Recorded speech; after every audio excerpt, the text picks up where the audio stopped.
विद्यार्थियों, नमस्कार। आज हम व्याकरण के नए टॉपिक के बारे में पढ़ने जा रहे हैं। आज कक्षा 9 कोर्स ए वाक्य भेद रचना अर्थ के आधार पर पढ़ने के लिए जा रहे हैं।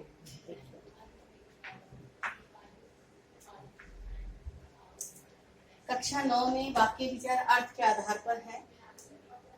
वाक्य की जो सामान्य परिभाषा है वो हम छोटी क्लास में पढ़ते आए हैं, लेकिन फिर भी हम एक बार और देख लेते हैं कि जब हम अपने भावों और विचारों को सार्थक और व्यवस्थित शब्द समूह के रूप में प्रकट करते हैं तो उसे हम वाक्य कहते हैं। क्योंकि वाक्य शब्दों का वो सामूहिक, व्यवस्थित और सार्थक समूह है जिसके द्वारा हम अपने भावों और विचारों को प्रकट करते हैं।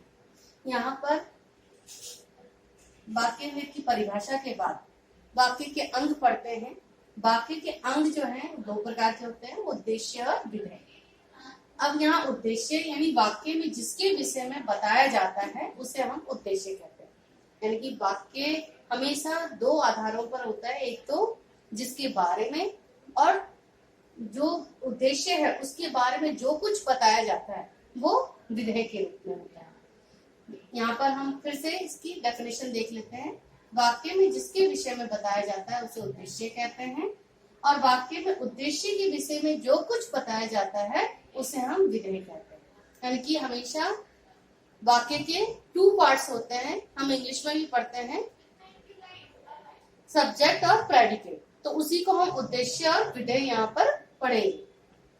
यहाँ पर जैसे एक वाक्य हमने उदाहरण के तौर पर लिया है, कालूराम झगड़ रहा था। यहाँ पर कालूराम यानी कि जिसके विषय में बताया जाता है वो कालूराम है, और कालूराम इसलिए यहाँ पर उद्देश्य हो गया। और इसके बारे में क्या बताया जा रहा है, तो झगड़ रहा था, तो कालूराम के बारे में हम बता रहे हैं कि वह झगड़ रहा था, और इसलिए झगड़ रहा था जो भाग है वो विधेय के अंतर्गत आएगा। इसी तरह से यहाँ पर एक और उदाहरण है, माँ खाना बना रही है। यहाँ पर माँ उद्देश्य है क्योंकि माँ जो है के बारे में बताया जा रहा है, और माँ क्या कर रही है उसके विषय में जो बताया जा रहा है, यानी खाना बना रही है, ये भाग जो है विधेय कहलाएगा। इस तरह से हम वाक्य को 2 भाग में डिवाइड कर देते हैं, बांट देते हैं। पहला जो कर्ता कारक होता है वो उद्देश्य कहलाता है, और बाकी जो क्रिया पदबंध से संबंधित भाग होता है उसको हम विधेय कहते हैं। इंग्लिश में इसको हम सब्जेक्ट कहते हैं और इसको प्रेडिकेट्स कहते हैं।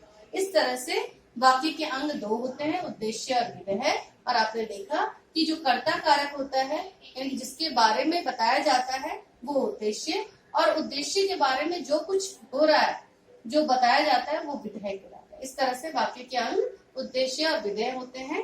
अब हम वाक्य के भेद के बारे में आते हैं। वाक्य के भेद अर्थ के आधार पर 8 प्रकार के होते हैं, जिसमें हमने सबसे पहले लिया है आज्ञावाचक वाक्य। आज्ञावाचक वाक्य में आप सबसे पहले ये ध्यान रखेंगे कि जिसमें अनुमति, निवेदन, आज्ञा, क्योंकि हम ऐसा मानते हैं कि आज्ञावाचक है तो केवल आज्ञा ही इसमें आता है, ऐसा नहीं। अनुमति, निवेदन, अनुनय आदि भी आज्ञावाचक वाक्य में ही आते हैं। यहाँ पर 2 उदाहरण हमने लिया है, जैसे मेरी आंखों के सामने से हट जाओ, और ये तो आपने देखा कि आज्ञा के रूप में हो गया। लेकिन यहाँ अगला जो है, कृपया हस्ताक्षर कर दीजिए, यहाँ रिक्वेस्ट के रूप में आ गया, ये निवेदन के रूप में आ गया। तो इस तरह से आप देखते हैं कि आज्ञावाचक वाक्य में दोनों ही प्रकार के भाव आते हैं, जिसमें निवेदन, अनुनय भी आता है और साथ में आदेश या आज्ञा भी आता है। इसके बाद हम दूसरा भेद लेते हैं इसका विधानवाचक। विधान को हम कथनात्मक भी कहते हैं, यानी कि इसका सामान्य अर्थ के रूप में हम ध्यान रखते हैं कि जो किसी का कथन मात्र हो उसे हम विधानवाचक वाक्य कहते हैं। जैसे यहाँ पर उदाहरण हमने लिया है, राहुल बाजार जाएगा, यह पुस्तक मेरी है। तो आप देख रहे हैं कि इस तरह से दोनों ही उदाहरण जो है किसी न किसी के कथन है, और कथन यानी कहा हुआ। क्योंकि जब हम सामान्य से बात किसी को कहते हैं, ऐसा शब्द समूह, तो वो विधानवाचक वाक्य के अंतर्गत आता है, जिसका दूसरा नाम कथनात्मक वाक्य भी होता है। इसके बाद दूसरा वाक्य भेद है निषेधवाचक। निषेध का अर्थ होता है नहीं, मत, मना, यानी कि निषेध जिसमें ना हो, यानी किसी कार्य का ना होने का बोध हो। मैं बाजार नहीं जाऊंगा, दिन में बिजली नहीं आएगी। तो इस तरह से आपने देखा नहीं या इसके अलावा मत या मना शब्द भी इसमें आ सकता है। इसके बाद आता है विस्मयवाचक वाक्य। विस्मयवाचक वाक्य जिसमें विस्मय का भाव हो, हर्ष, शोक, भय आदि का भी भाव हो, यानी विस्मय सूचक जो भी भाव आते हो ऐसे वाक्य विस्मयवाचक वाक्य कहलाते हैं। जैसे यहाँ उदाहरण देखते हैं, बाप रे इतना बड़ा सांप। ऐसे ही दूसरा उदाहरण है, वाह मजा आ गया। तो इस तरह से आपने देखा कि यहाँ पे एक तो सबसे मुख्य बात इसमें ध्यान रखना है कि इसका जो चिन्ह है ये इसमें जरूर प्रयोग होता है। विस्मय, हर्ष, शोक, भय आदि सूचक शब्दों के साथ यहाँ पर विस्मय सूचक चिन्ह का प्रयोग जरूर होता है, तभी वो विस्मयवाचक वाक्य बनता है। जब हम वाक्य परिवर्तन करते हैं उस समय हमें ये ध्यान रखना होता है, कई बार अपवाद के रूप में ये इच्छावाचक के रूप में भी चिन्ह का प्रयोग करते हैं, लेकिन भाव वहां पर विस्मय का नहीं आता, ये ध्यान रखना है। इसके बाद आता है संदेहवाचक। संदेह शब्द का अर्थ ही होता है शक करना, यानी कि ऐसे वाक्य जिनमें कार्य होने या ना होने में संदेह या संभावना प्रकट की जाए, ऐसे वाक्य को हम संदेहवाचक वाक्य कहते हैं। जैसे यहाँ पर उदाहरण हमने लिया है, शायद कल वर्षा हो या संभवतः मैं जाऊं। तो इस तरह के वाक्य जहाँ पे कंफर्म नहीं है कि ऐसा होगा या हम कुछ ऐसा करेंगे, जहाँ निश्चितता का अभाव हो, संदेह या संभावना हो, ऐसे वाक्य हम संदेहवाचक वाक्य में के अंतर्गत रखते हैं। इसके बाद आता है संकेतवाचक वाक्य।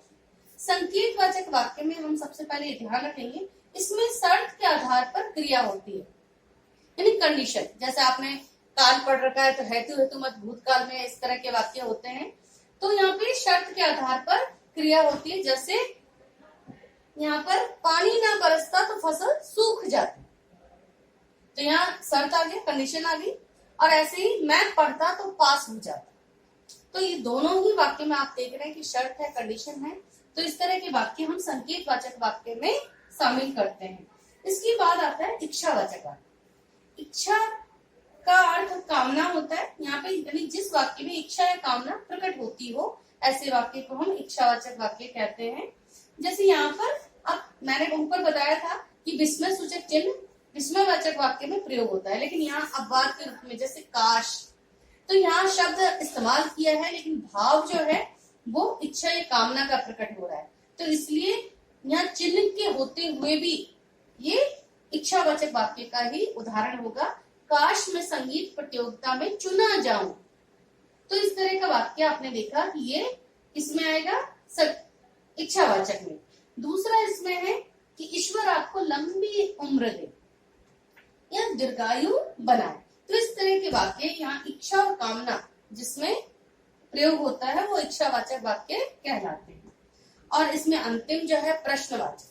प्रश्नवाचक आप आसानी से समझ जाते हैं, क्योंकि हम जो है कई बार प्रश्न खुद भी बनाते हैं तो प्रश्न सूचक चिन्ह का इस्तेमाल करते हैं, यानी जिसमें प्रश्न करने का भाव हो, ऐसे वाक्य प्रश्नवाचक वाक्य कहलाते हैं। जैसे यहाँ पर हम उदाहरण देखते हैं, कहो कैसे आना हुआ। तो इस तरह से यहाँ पर कैसे, क्या, किसने, क्यों, ऐसे शब्दों का इस्तेमाल होता है और साथ में प्रश्न सूचक चिन्ह का इस्तेमाल होता है। तो ऐसे वाक्य प्रश्नवाचक वाक्य कहलाते हैं। यहाँ दूसरा उदाहरण है, राहुल को किसने डांटा। तो आप देख रहे हैं कि प्रश्न सूचक चिन्ह का इस्तेमाल हुआ है। तो इस तरह से आपने देखा कि वाक्य भेद अर्थ के आधार पर 8 प्रकार के होते हैं।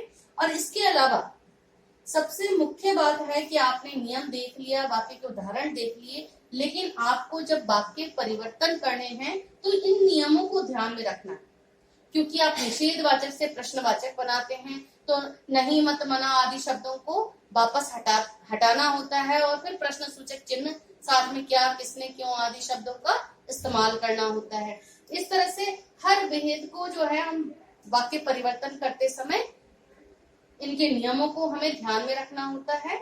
और उस समय जो है आपको मुख्य चीजें जरूर ध्यान में रखनी चाहिए। जैसे इसमें है आज्ञावाचक में कि यहाँ केवल आज्ञा या आदेश का ही प्रयोग नहीं होता, इसमें निवेदन या अनुनय या अनुमति का भी प्रयोग होता है।